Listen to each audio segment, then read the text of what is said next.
Welcome to Front Office Pros. Today, we're going to be going through some Dynasty IDP trade targets for rebuilding and contending teams. Hike!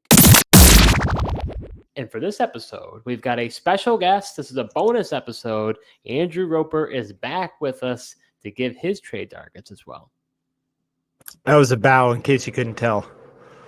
Very well done. Bravo, bravo. Oh, stop it. All right, Andrew. So, as usual, when we have a guest on, you're the first one up to the mic. So, who is your trade target for contending teams? So my trade target for contending teams, I am going with Tre'von Moehrig. If we're looking at the year-end schedule, we've got Atlanta, Jacksonville, and the Chargers. Because of the defensive scheme, we are looking at a lot more utilization in zone coverage. So he's a lot more opportunity for tackles.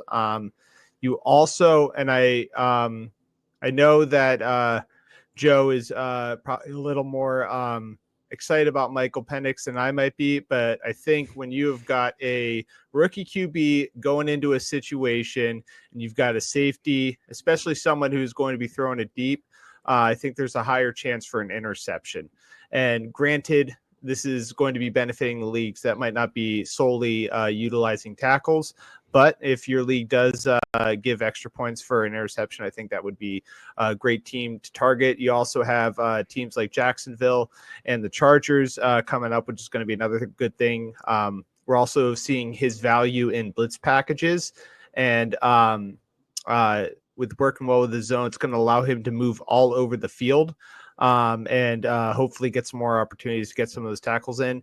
And also just looking at the Raiders, realizing the fact that just with the injuries that the Raiders have been experiencing on their defensive line, giving QBs a little more time in the pocket, maybe encouraging more throws against the weak Raiders secondary. So at the very least, it's going to give the safety a lot of opportunities to tackle players who are catching passes against them. So, yeah, right now Tre'von Moehrig is second in total tackles for the Las Vegas Raiders, number one being Robert Spillane.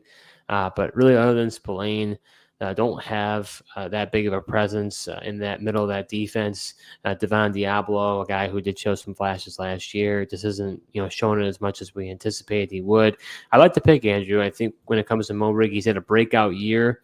Guy Joe, I know you were excited coming out of the draft. You just didn't hold on to him long enough. Or you did. I guess that's not true. You traded him away.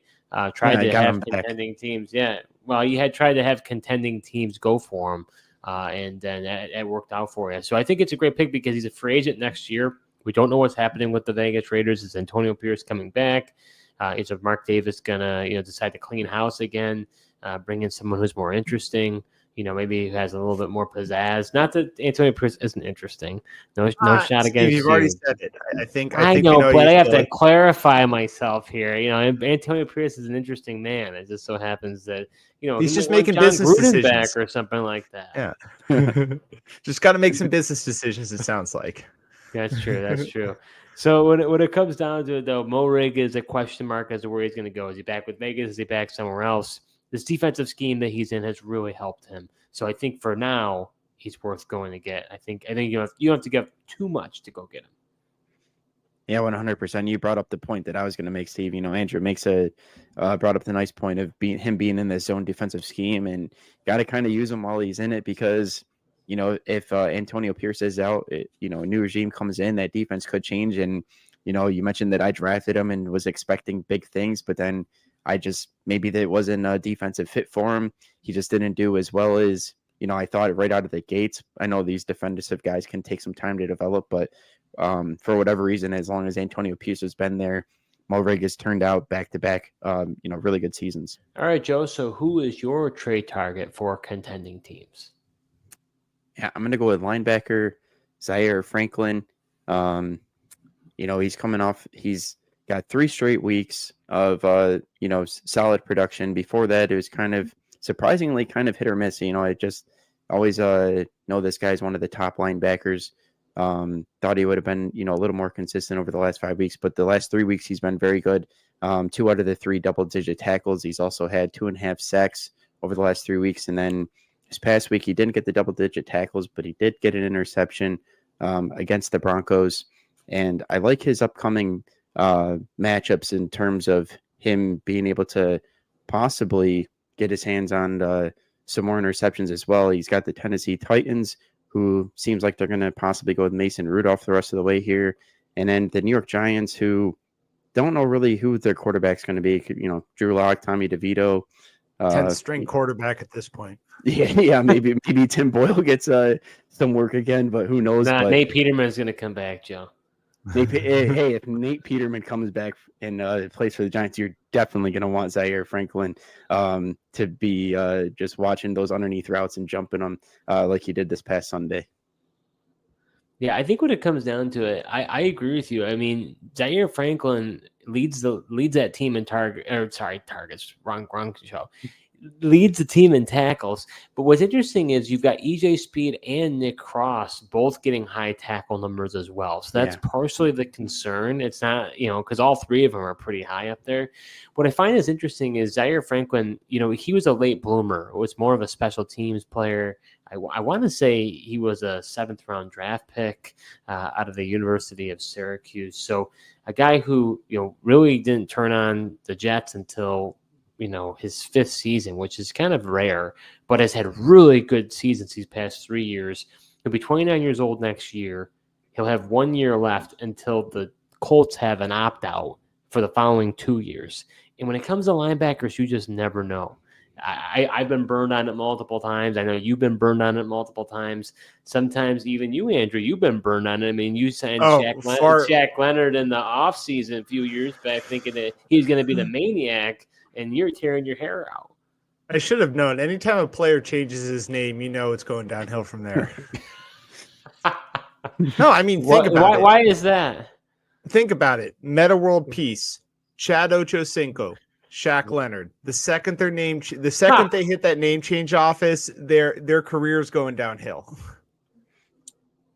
It just means they've gotten too big for their britches. Do you think Franklin could get the Shaq Leonard treatment, being that talking about the same team here?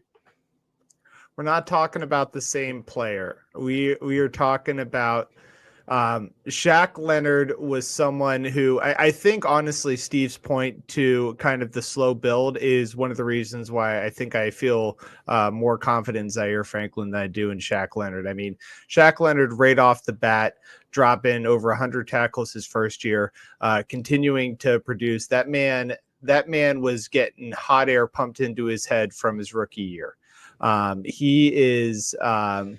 He was someone who continually struggled with injury and was just constantly seeking after that glory that everybody else thought that he was capable of. Whereas Zaire Franklin has had his nose to the grindstone, been working hard, and it's starting to pay off. So I am not worried about that for Zaire Franklin. And honestly, I love this pick, especially when you look at this upcoming schedule. I mean, especially just having someone who's able to move across the middle of the field, can pull down the interceptions, maybe depending on the defensive schemes, can get a couple hits on the quarterback or something like that. So, I mean, I think this is a great pick. Now that I mentioned, wasn't EJ Speed, wasn't he banged up a little bit too in the past game at the Broncos? I remember seeing him on the sideline injured. I don't know if it was just a stinger or something, and maybe he's back, but I thought for sure I remember seeing him on the sideline. That I'm not sure about, Steve. Well, either way, I don't think it much matters. I think at the end of the day, we talked about it. I mean, Zaire, in our league, Joe, Zaire Franklin is considered a top 10 linebacker, I'm pretty sure at this point. Yeah, it looks like he's the linebacker 2. Yeah, there you go. And it's been incredible to watch what he's been able to do over these past few years. I remember when I had him, I kind of regret it. I traded him, convinced one of the teams in our league to go to say, hey, this is actually a compelling player that you should get. Now, mind you, I did get Will Anderson out of I was able to trade up and draft Will Anderson with the pick, which I'm not disappointed about. But, man, I got to tell you, Zaire Franklin, if I would have kept him, he has been a stud these past 3 years. All right, guys, so my trade target for contending teams, going to go to Old Faithful here, defensive tackle Cam Heyward. And I got to say, Cam, I want to apologize to you. I didn't know what the Steelers were doing. I thought, what the heck are they doing? Giving a 34-year-old a 3-year contract extension. I'm like, do they not know that Father Time's eventually going to come? But I don't know if he's drinking from the fountain of youth or what. But this guy just keeps going. This guy could play till he's 40 years old. I don't even know. Maybe he's an he wins the Iron Man or whatever it is, the Roger Goodell Award, or I forgot what it's called, Walter Payton Man of the Year Award. He's a stand-up act. And in our league, Joe, and Andrew. So I'm not used to having Andrew on. He's the number one defensive tackle in our league. He's got 8 sacks. Now, the only one that's higher than him is Dexter Lawrence, and he's on IR now. So, you got the Baltimore Ravens, which, isn't the best matchup, they say, according to our league. But, they do like to run a lot, the ball a lot with Derrick Henry. And when it comes down to it, this is a gritty matchup. In our league, he had 19 points against Baltimore the first time they played. So I'm not really all that concerned. And then he's got Kansas City, and Kansas City's offensive line has been somewhat in shambles. And right now we got a peg leg Patrick Mahomes walking around there. So, I'm not sure what his mobility is going to be. So Cam might be able to get another sack as well. So I really like Cam Heyward. If you look at his contract, I would tell you that I would have thought that he would have retired the year before that, and the year before that, and the year before that, but he still keeps playing. But if you look at it, he's got 2 years left. He could retire any day, but for now, you probably don't have to give up that much for him, and he's going to produce for you this year. So to me, it's a slam dunk player to go after for contending teams. He must be drinking the cayenne pepper water, Steve. What's the cayenne pepper water? You don't know about the cayenne pepper water? You don't know about the cayenne pepper water? I don't.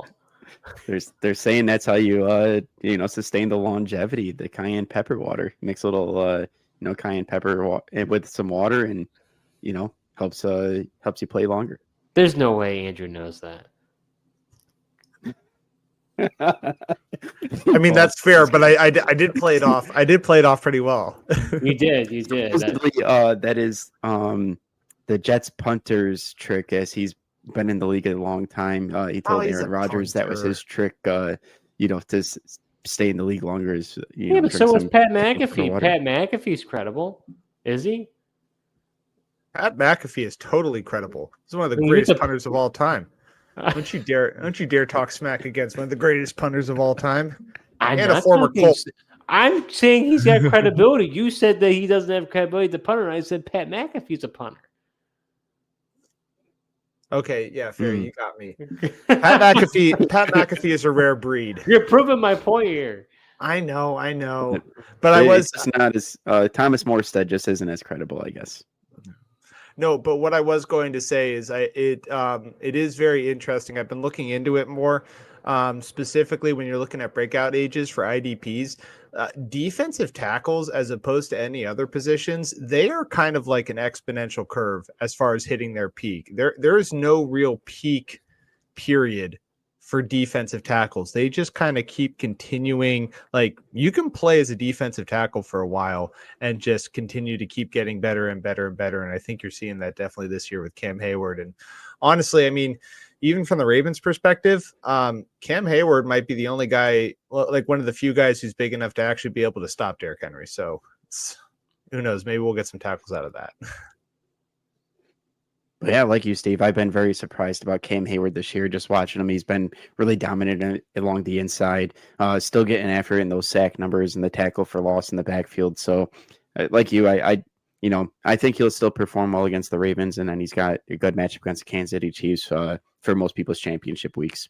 It's just crazy because if you look at his salary, I mean, I think he's like $16 million cap hit next year, and the Steelers could just cut him outright and get all of it back. So you think a guy that age, you'd say, yeah, that's an easy decision. But he keeps performing. You're not wrong, Andrew. I mean, look at a guy like Calais Campbell, kind of a tweener guy. Yeah. Now he's playing defensive tackle more so for the Miami Dolphins. What is he, like 37, and he's still playing at a high level? I believe he might be 38. Yeah, so you're not wrong. I mean, they can play later. And I think I thought I heard something Mike Tomlin almost kind of was joking with Heyward, like, yeah, it sounds like we might be moving on from you, big fella. Like, you're not gonna keep it around. And then all of a sudden it's like, no, I'm sticking around here. I got other thoughts. So Cam Heyward, man, I tell you what, he's been a heck of a player for sure, Hall of Famer.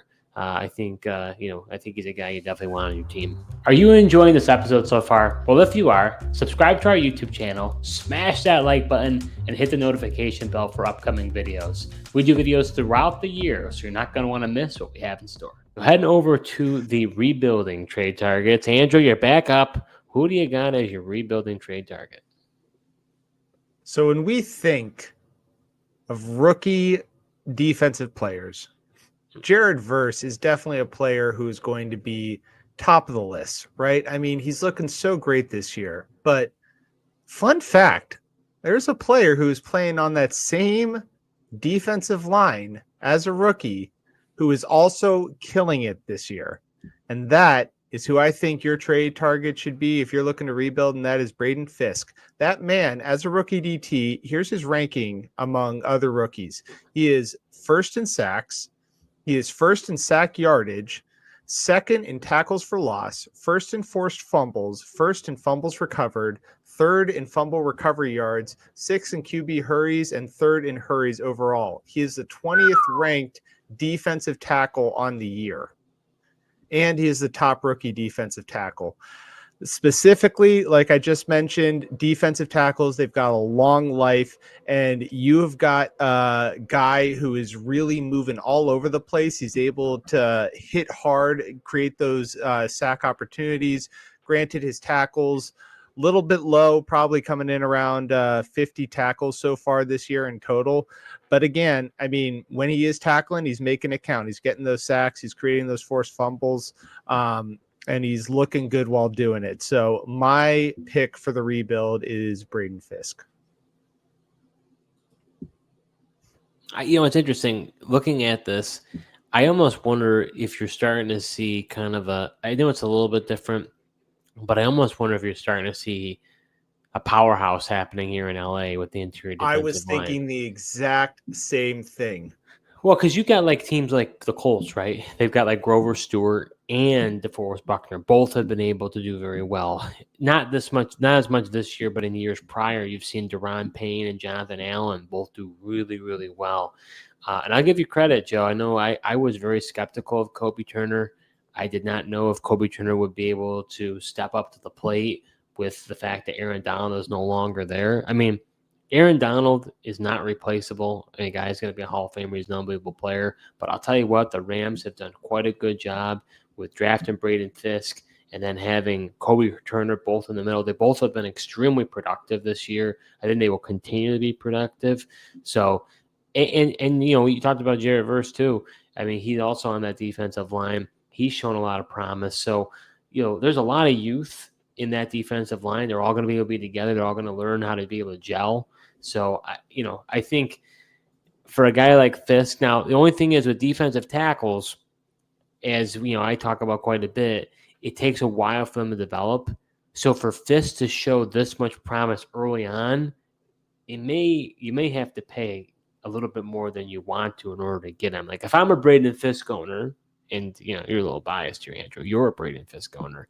That's if fair. Someone said, "Hey, I want to trade for Braden Fiske," I mean, you're probably going to say, "Hey, you got to open up your purse strings here. I'm not just going to be giving them for free here." And that's fair. Honestly, Braden Fiske, just comparatively among, at least in our league, he isn't necessarily the highest score as far as defensive tackles. I think that some of his stats have kind of flown under the radar a little bit, especially because of the fact that his tackle numbers are so low. Well, low comparatively, obviously, like 50 tackles is still a lot of tackles, but compared to some of the other defensive tackles that you're looking at, he's going to be a little bit lower. It's these extra elements that kind of fly under the radar that I think make him a value going forward, and is showing that he's making the most of these hits. And so I think depending on how you swing it, you might be able to possibly try and make a deal where you're doing some kind of package trade and including Braden Fiske in there as a way to kind of like string him along. I definitely wouldn't make him a focal point, because if you get people looking into the stats, they're going to see that same thing and probably be a little more demanding as far as what they want to get out of the trade. Also, I didn't want to touch too much on the J verse yet, because a little foreshadowing. Yeah, a little foreshadowing there.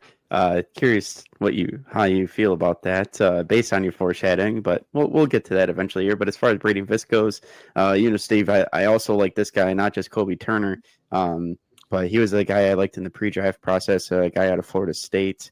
Just what he was able to do in the Senior Bowl, I thought he was going to be a pretty good pick. And honestly, if Andrew didn't probably get him when he did, I would have liked to have taken him, but it just didn't work out that way.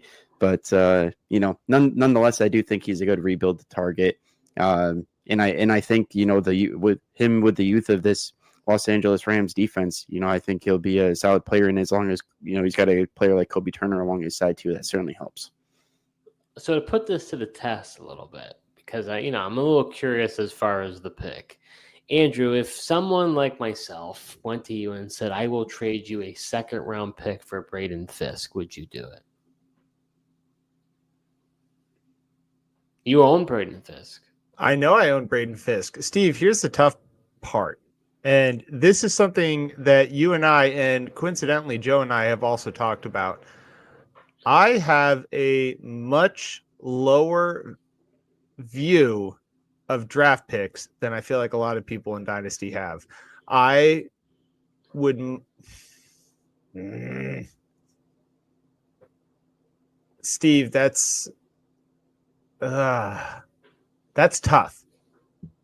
I do have a lower view of draft picks, but I do also think about kind of how we have valued the second round picks and looking at kind of some of the players who have come out in that position. And I would possibly entertain that offer. I think a lot of it depends on kind of the situation and what you're looking to necessarily build up specifically. And also kind of just like who would be going in the second round that's going to impact that pick.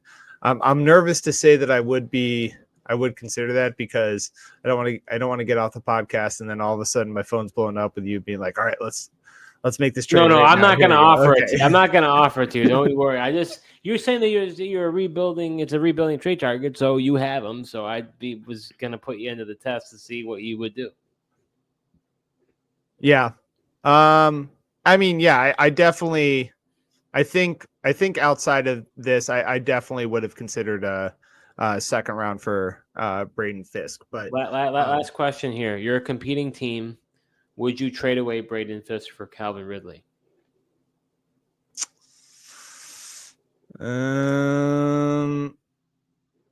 Calvin Ridley's hard, especially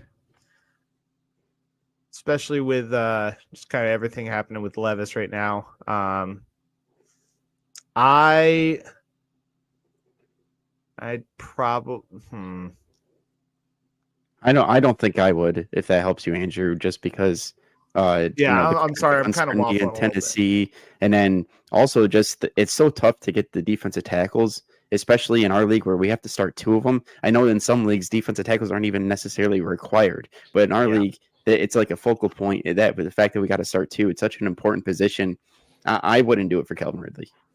Yeah, I think I'm also thinking about the fact that especially in these leagues where like the one that we have where we're starting all 11 individual defensive positions, you can fill those holes fairly well off the waiver wire. Offensively, it's a lot tougher to kind of get those positions, which makes me kind of question whether or not I would do it for Ridley. But I think I would probably lean toward no. Specifically, looking at the contract situation as well of what we would have in our league. But I don't think there's a right or wrong answer on this one. I just think at the end of the day, I would not do it either. I don't think for either situation. I think maybe I think at first is too rich. I think if someone offered that, I'd be interested. But other than that, I mean, you hit. There's a hit rate. Like you focus on that. You hit with Braden Fiske. I think you got him in the third round, maybe second round. I can't remember. So to me, he's a guy that I would, I think he's a great rebuilding target. I think he's only he's only budding, right? He's only becoming better and better. So I think it makes a lot of sense. Yeah. And I was going to say specifically with regards to the hit rate, even though defensive players as a whole tend to have a better hit rate than the offensive players, defensive tackles are the lowest out of the groups. So, Joe, heading over to you, who is your trade target for rebuilding teams? I think we may know. Yeah, well, as Andrew kind of laid it out there, it's going to be defensive end Jared Verse of the Los Angeles Rams. And, I wanted to pick him just because looking at his numbers, I feel like I was kind of surprised that he only has 4.5 sacks on the year. He does have 58 tackles, a couple of forced fumbles, and a fumble recovery. But I just feel like when you watch the Rams games, he's making so much more of an impact on the game than just those 4.5 sacks. And I know the sack numbers are, a sticky stat. But he leads all rookies in pressures with 59 this year as well. So I think as we've seen with guys like Max Crosby in prior years, just getting a whole bunch of pressures and not necessarily coming up with the sacks, maybe you take advantage of, an owner, maybe they're kind of disappointed with the 4.5 sack total, and just in terms of the low sack numbers, maybe this is the opportunity to kind of buy Jared Verse, and I think in the years to come, he's going to continue to improve upon, especially if he's able to keep these pressure numbers up. Nice to see you finally coming to my side, Joe. I've been telling you all along that Jared Verse was the number one rookie play. I think I had him number one all in all this past year, if I'm not mistaken. I just thought that he had the most potential. I mean, I'm a little surprised Dallas Turner hasn't shown that much. I know you were all into Latu, but Latu is, he's not been. I'm not surprised with Turner, man. He was just highly athletic, but needed time to put it all together and create those, different pass rush moves and everything. That's the thing. Guys, like all these GMs and everything, they're just enamored with the, talent and the athletic ability, but that doesn't automatically just mean because they're highly athletic, they're just going to come in and perform. He still needed to refine his game, so I'm not really, surprised by the Dallas Turner output right now. Yeah, but you should be surprised by Latu. I was surprised by Latu. Okay. I had him ranked higher at the beginning of the year. I thought he was going to do a lot better. But also, to your point, Joe, Jared Verse, I have nothing more to add to what you had to say. That was he has him on his team, by the way, just so to be clear. I was also very jealous of the fact that you got his name in first, because he was someone I was highly considering too, because just an absolute fantastic player, is really stepping up in his role as the defensive end. And I mean, part of the conversation for defensive rookie of the year. So nothing more you really have to say. So yeah, it's Steve, Latu doesn't have the tackle numbers, but in terms of sacks, he's only a half a sack behind Jared Verse.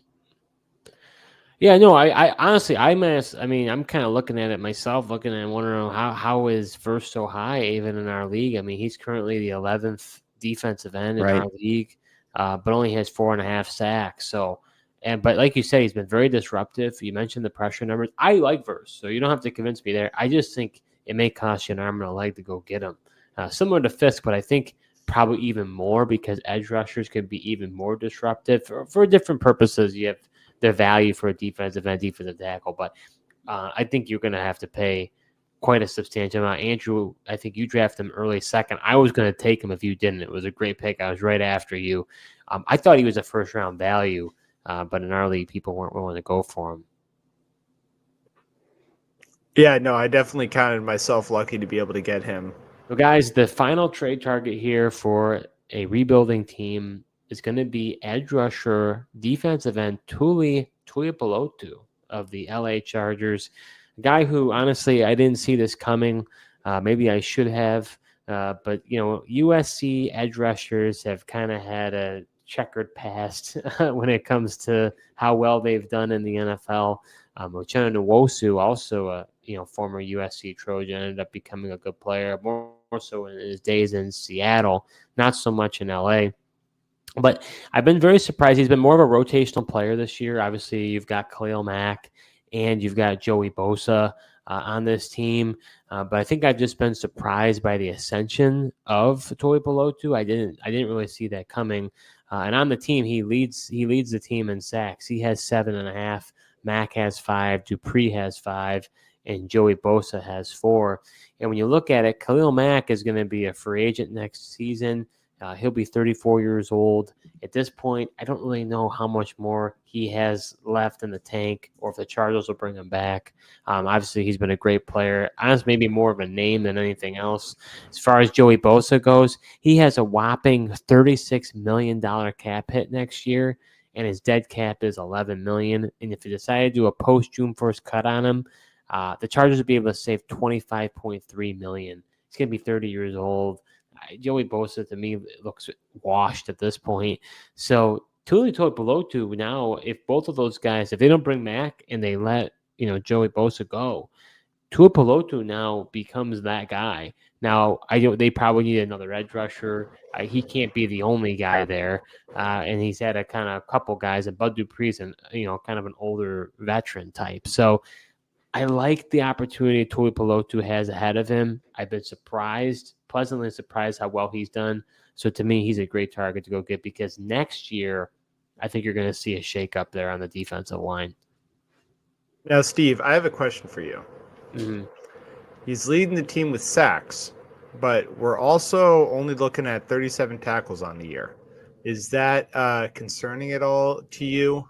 Just as far as the fact that, granted, sacks can be a little bit of a sticky stat. So it's kind of a question like, are you worried that if next year, maybe if he only ends up with like 3.5, 4 sacks, do you think he's going to be able to kind of increase his tackles to kind of make up that difference?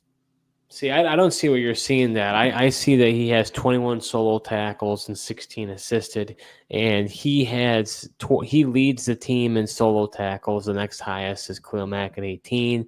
He's got 9 tackles for loss, which leads the group, and then he's got 13 QB hits, which is tied with Mack for the top. So based on all those other measurements or measurables I'm seeing here, Tuipulotu, is getting high marks here. I was going to have the same question as Andrew, just because you're looking at Tuipulotu, who's 29th at defensive end, compared to Jared Verse, who's 11th with 3 less sacks. The main difference was Verse has almost 20 more tackles than him total. So I think that has quite a bit to do with it. It seems like if Tuipulotu gets a sack, you're happy, but if he doesn't necessarily have that tackle floor to make him a consistent player for you. I understand that, but he's been a part-time player. He's not been a guy who's been getting as much percentage of the snaps. I mean, I'll check this out to be sure.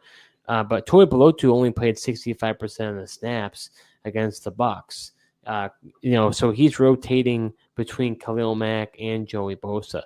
I'll check the Rams now, but I'm pretty positive that Verse isn't dealing with that as much. He might. I mean, they got Byron Young and a lot of other rotational young guys on the defensive. Who are the other rotational guys? Well, I mean, I don't know off the top of my head, but they probably still have Michael Hoyt. Jared Verse had 81% of the snaps. He leads all edge rushers. It's really just him and Byron Young. Michael Hoyt is I guess the third guy there. But you're talking about 4 guys rotating in LA, not 3. I get what you're saying. You're saying Pilotu's a next year move, which I understand with some more opportunities, which could come. You're not wrong with Mac possibly being gone, and Joey Bosa definitely seems like, that he's definitely lost his step and a bit washed at this point. Yeah, and I guess for me then, so it does sound like kind of your assumption is that with the increase, well, I guess with kind of the in theory Bosa rolling out, that the Tuli will be able to kind of get more tackles as kind of that rotation shrinks, and he's able to kind of get more snaps. Yeah, I think at the end of the day, we've seen a sample size from him this year.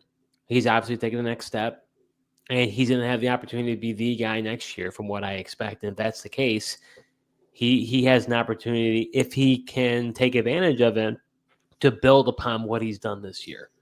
Could he take a step back? Absolutely. But this is anything in predicting. Anytime we prognosticate and say what things are going to be in the future, you don't know. So to me, you're already starting to see it. So I'm going to take that gamble and say Tuipulotu is going to continue. I mean, Jesse Minter is going to be a guy who is, defensive coordinator of the Chargers, coming over from Michigan. He's going to be a lot of buzz around surrounding him. He may get a head coaching job. I don't know if he will right away, but either way, I would think that that defensive scheme that Harbaugh's got going there is going to stay pretty similar regardless. Yeah, but I think Jesse Minter likes to have a rotation. So even if it's not Khalil Mack and like Joey Bosa and these other guys, they're going to have new bodies to rotate. I mean, that's the new way of the NFL. They, constantly want these fresh bodies coming in there. And Jesse Minter was known for that, as far as the rotations and stuff in Michigan, that happened quite a bit. So I do think he'll still be part of a rotation, even though he could be bumped up to, more of a starter. So that does it for this episode. We talked about some Dynasty IDP trade targets for rebuilding and contending teams. A great thanks to our friend Andrew for coming on the show for a bonus episode. We talked about offense before. We talked about IDP now. And for those who don't know, Andrew is a DJ, and he just so happens to provide our music for our intro and our outro and a part of our Dynasty Salary Cap League. We're grateful to have him. Andrew, thanks so much. Where can others find all that great content? Well, you can find that great content. You can find it over on Instagram at Dinerbeats, Dinerbeats. You can find it over on TikTok at Pigeons Are Liars, all one word. Birds aren't real. And you can also occasionally find me tweeting on. What'd you say? I missed it. Joe Mouth. Oh boy. Hey man, wait until we have a podcast where I get to talk about birds aren't real. It's a true I thing. can't wait for that. Oh my. No, and occasionally, every once in a while, I'll tweet over on Twitter or X at Andrew Ropes, ROPES. Doesn't happen very often, but maybe I'll throw one out if people start following me. We'll see what happens. Yeah, you can always find a gold nugget somewhere, right? Oh, it's true. I mean, I have great tweets. It just they come very few and far between. Fair enough. Well, go ahead and follow Andrew in anticipation for that once a year tweet. You never know when it's going to come, but it'll be like the tooth fairy. When you lose your tooth, you have a tooth underneath or a little, some money underneath your pillow when you listen to it. Right? You like that example? Oh, yeah. No, I do like that example. I was going to tell a story. It's falling flat. No, we're not going to tell that story. And it's been a great episode. Thank you so much for tuning in, and we look forward to having you next time.